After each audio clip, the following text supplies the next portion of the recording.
Welcome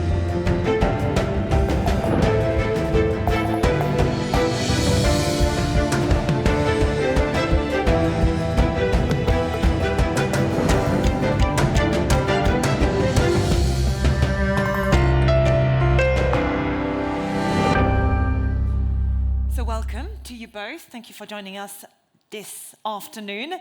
With me are technology pioneer, AI scientist, and chair of the G7 G20 AI initiative, Inma Martinez, as well as the managing director and chief investment officer of Singapore-based DBS Bank, Hui Fook. Welcome to both of you.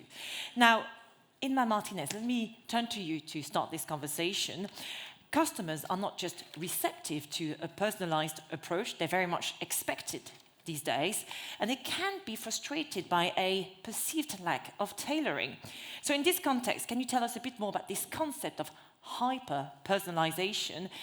Is it actually something people want, or could it become intrusive? Well, the famous one-to-one personalization has existed in FMCG markets for many, many decades. These are industries hyper-focused on consumers, their needs. Can they advance their needs? Can they predict their behaviors? And technology and AI and algorithmic modeling has made companies extremely successful in achieving this. Let's all remember that in 1998, Amazon came to market as the 5th seller of books. But it did not build a company about books. It built a techno-AI company with recommender systems.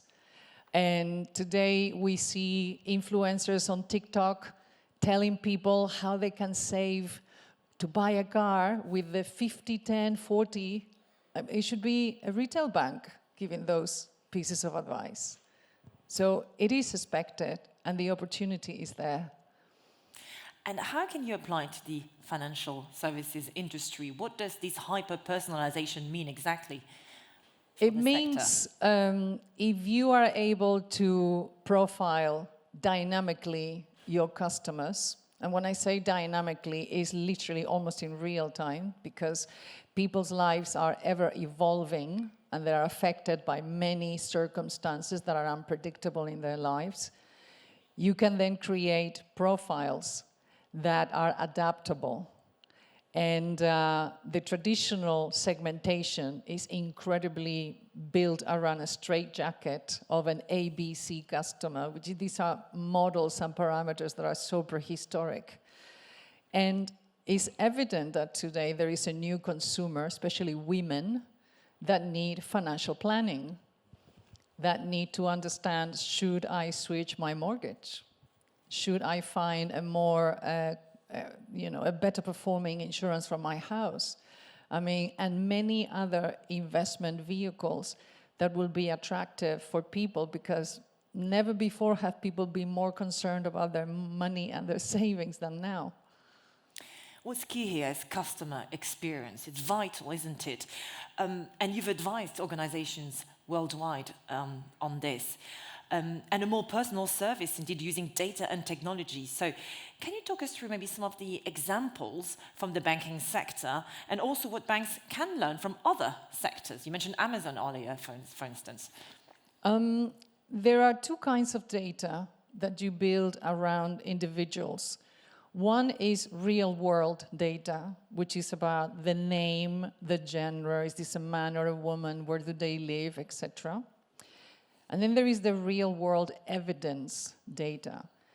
What data can we gather ourselves by how this person uses our services, but which other data out there that we can link back to this person we can also gather that will explain why this person does X, Y, and Z. And that is contextual data. And that is the assurance that you can have when it comes to knowing what potentially you could advise them to purchase, to invest in, etc., etc. The masters of these are the social media companies. Facebook, indeed, developed internally a social algorithm that I have used to build models in other sectors. And Netflix is now, improving and finessing their recommender algorithm, even though people complain that they have already watched everything on Netflix. I know that internally they're battling with this. Food for thought here for the banking sector, really. So let me turn to you now, Fook. DBS is really seen as a leader in this space. So can you share an example of one of the client-centric digital initiatives you have implemented, and maybe tell us how customers perceived it? Did it work? And what didn't work? Right. I'm going to speak from a owner of investment content perspective in regard to hyper-personalization. Now, there is a huge trend out there, and it's just in a matter of 10, 20 years, the transfer of wealth, at least in Asia, of trillions of dollars to the second generation. And the second generation, the millennials, the Gen Z, to them, digital engagement is second nature. So it poses an existential risk for FIs, financial institutions, if we do not embrace it and embrace it fast. Now, so in Singapore, we do have this, the Monetary Authority of Singapore, together with the private sector, had launched an open bank system or platform. We call it Singapore Data Exchange Platform, in which, and this is how it works, you go to your primary bank, you go to the app, and what you do is you could, of course, see all your financial status. At the same time, you can consolidate all your other financial information from your other banks just by a click of a few buttons. And that's very powerful because it is powerful to the customer. He has a holistic view of his financial status. It's very powerful for advisors like us because we can then use that to quickly advise holistic portfolio construction and what have you. So I think that's the kind of foundation for then hyper-personalization. Now, in the bank that I work in, we do have what we call 2 ways of digitally engaging clients. One of which is we do have what we call advisory tool, a digital advisory tool. We call it NAV Planner, NAV, which stands for navigation. So clients can use that app or that service to do it themselves, how they want to restructure their portfolios and what have you over their life cycle across various product solutions, be it insurance included, deposits, loans, credit card, investments, and so these are very powerful kind of self-serve tools. Now, the other concept is what we call physical plus digital. So that empowers relationship managers, bankers, to then use the output of what we do with data science, AI, predictive analysis on the customer to then nudge by way of the RMs, doing a more targeted, I would say, advice to the client. So that's how we are engaging clients in a digital manner today. So opening up and collaboration. Thank you very much. Now, Inma, very briefly, what is the biggest benefit you have witnessed from personalization? What are the benefits for corporations generally? Generally is retention, because it takes lots of ROI to retain customers. Acquiring customers is much easier. You can just throw money at marketing and do all kinds of tactics, but to actually retain them, the famous loyalty. And that's one aspect. The second aspect is you want them to buy products and services from you and not from a third party. So there's 2 steps to that. And AI, the biggest superpower is to be able to achieve quite complicated segmentations within seconds. It's beyond data analytics. Data analytics is not AI. AI is really extracting knowledge and deploying it immediately, building a system that knows what to do. And the cases that I have seen, the cases that I have built, reveal many unknown unknowns. When you feed data into an AI system and you put it through a model, the revelations many, many times show aspects of the business that we didn't have visibility, that they were like blind-eye dark spots. And that explain many other circumstances that nobody could figure out where they were coming from. So it's a way to join the dots and you get Absolutely. new insights, new intelligence that It's new intelligence because you worked on.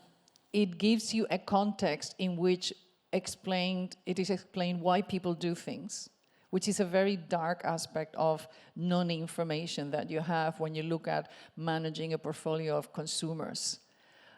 So it's worthy to invest in AI as well as data analytics, but AI will extract that type of insight. Fook, does this resonate with you? Did you find out new things about the business, maybe, or your so really customers? all these digital tools would be, very powerful. So it can transform raw data.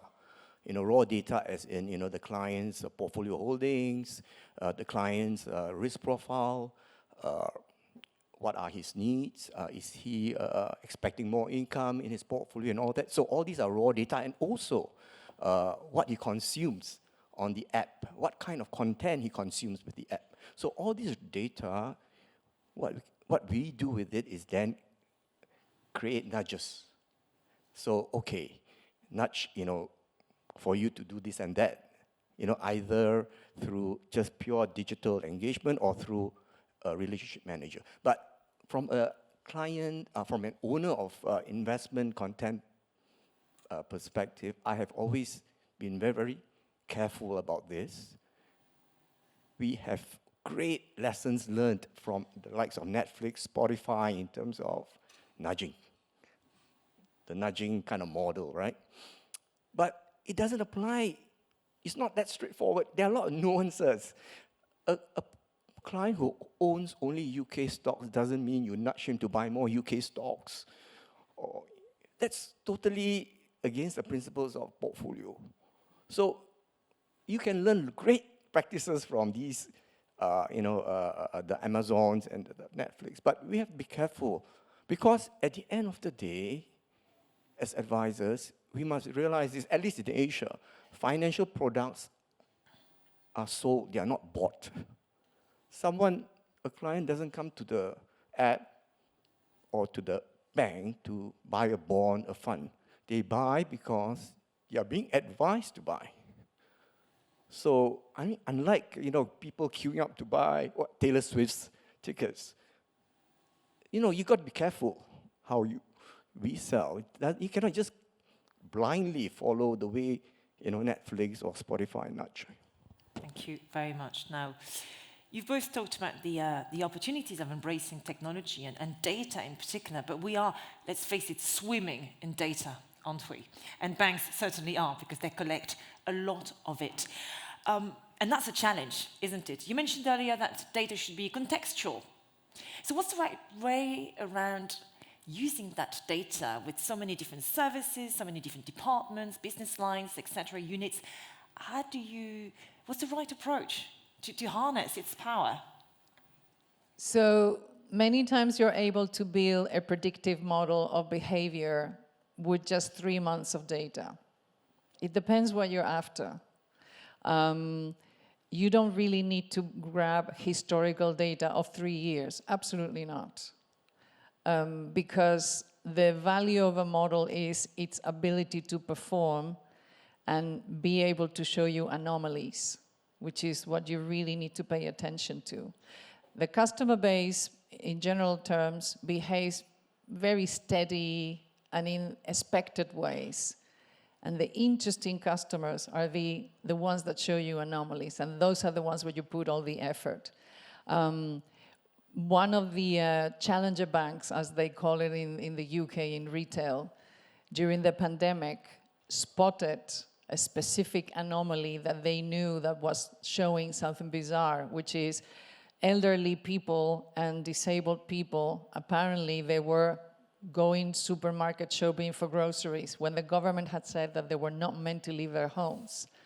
So they assume they must be giving their cards to someone else in order for this person to buy food for them. In 3 weeks and a half, which is unprecedented for a financial institution, they created a card that was sent to these individuals. They could load it with maximum £200, and that card only bought food. You couldn't go with that card to a Zara and buy clothes, or go to an ATM machine and get cash. Now that is the card that should be given to a third party for this person to bring your food to the home. So for me, when I capture that case study, I knew why they were able to build it in 3 weeks. It's a brand new retail bank, it has no legacy, and I know many of the AI people in it. And I knew the behavioral algos that they were building. And this is just a simple example, but the more you invest in behavioral analytics, in scenario planning, you'll be able to do quite fancy stuff. For example, will people after the Olympics invest in savings? Or do people invest more in the winter than in the summer? You can start doing all kinds of analytics to dig deeper into what kind of customers we have, how can we get into their mindsets, which is why the social media platforms are the biggest evil to society, because they have finessed these things so well. But it's also the advantage, the competitive attribute that many other consumer brands have built and some banks have built to build competitiveness. And I think that the door is open for everyone to kind of build the same thing. And Inma Martinez, earlier with Professor Guillen, we talked about the demographic changes currently at play in the world. With so many changes on the financial front, with wealth rising in some geographies in particular, in some segments of society, we mentioned women earlier, how can we ensure that the tools, the technological tools we're using right now, are actually empowering everyone and leading to more inclusion, financial inclusion? Well, mobile is the vehicle to reach to everyone, because now absolutely everyone has a mobile phone. Even in southern globe countries, it can be smart or non-smart, but you still can do mobile banking with it. Africa has 300 million mobile banking accounts. In Asia, you can carry out payments without a bank account. I mean, the dynamism that the mobile platforms provide you is really something that everybody should be building products there. And also, just from the geek side of life that I have been all my life, when you have a mobile app, you know also what other apps this person is using all day long. Mobiles give you that data. Nobody knows how to switch it off. So then you have a window into this person's life that is so much wider than anything else. Yeah, I think to add to that, you know... You were smiling. I guess you've done it. to add to that, I think there are like 3 billion population that is yet to have internet access. But with Starlink, everyone would be on internet, on mobile, and the total addressable market is immense. Yeah. But Singapore has certainly been able to harness the power of mobile over the years. It's more or less a cashless society, isn't it, where you can pay with mobile everywhere. But I just wanted to ask you maybe how financial institutions, according to you, can look to capitalize on the growing pool of wealth by delivering those personalized investment solutions we have been discussing, and how can they avoid potential pitfalls? Yeah, still very much work in progress. And I think lots of institutions are really learning the great practices of the Netflix and Spotify. But really, I would like to caution that we should do it in a right manner. I think by just nudging someone with, UK stocks, for example, you'll end up with a situation where the entire portfolio is concentrated. And that's bad advice. I think we all know, market operators, portfolio managers among ourselves, the free lunch in investing in finance is diversification. So instead of pushing, nudges that relates to his portfolio. You should be comparing his portfolio with your model portfolio, the CIO model portfolios, which are highly diversified across regions, across assets, and then tell them, guys, you need to buy more US stocks or European stocks or fixed income and all that. So we need to really, it's work in progress, I must say, and I think this has not yet crept into the mindset. Thank you very much. A last question maybe to wrap up this fascinating conversation. Inma Martinez, given your many years of experience of technology, what's the one piece of advice you would give our audience today as they embark on this complex path of adopting even more technology? My advice is you need to build technology products and services that are connected to your brand. It's the only way that the consumer understands who it is dealing with. And it's one of the best ways to retain them, to show that if your brand is about helping you save or helping you prepare for the future, whatever you put in front of them technologically, it has to go along those lines. Tech and brand go together because we're building a digital civilization, and therefore we need to deliver the values that we instill through their apps, through their websites, through how we nudge them. Nudge is a very good word. It's only that the social media platforms nudge people into negative behaviors. But it's about showing what you can do with tech that actually is of benefit. The opportunity is that established players, because they are established, they don't feel the need. So the up and coming is what they use as a competitive attribute. They have better tech, better approaches to user interface, user friendliness, and therefore after that, when the barrier is low, you can just recommend anything under the sun, because people, really the mindset right now in the marketplace, if we talk about consumer trends, is they are in need of protection. They are fearful of cyber attacks, they are fearful of deep fakes, the paranoia right now, if you talk to normal people on the street, is being protected. So protecting their money is every night in their dreams. And being able to make their money work harder and provide better return is something that they are incredibly receptive. We're not in the 80s that people spent all their paychecks in hi-fi sound things for the living room, or in the pandemic where they spent God knows how much money in fancy things that they don't need anymore. They realize that they need to secure a financial future for them. So this is the moment to do it. So worlds of opportunities that technology can help unlock. Thank you very much. Next, we're going to welcome 4 Amundi experts who will tell us more about the implications for investors and markets, of course. But I wanted to thank you both for your great contribution to this conversation. Thank you very much. Inma Martinez and Fook. Thank you.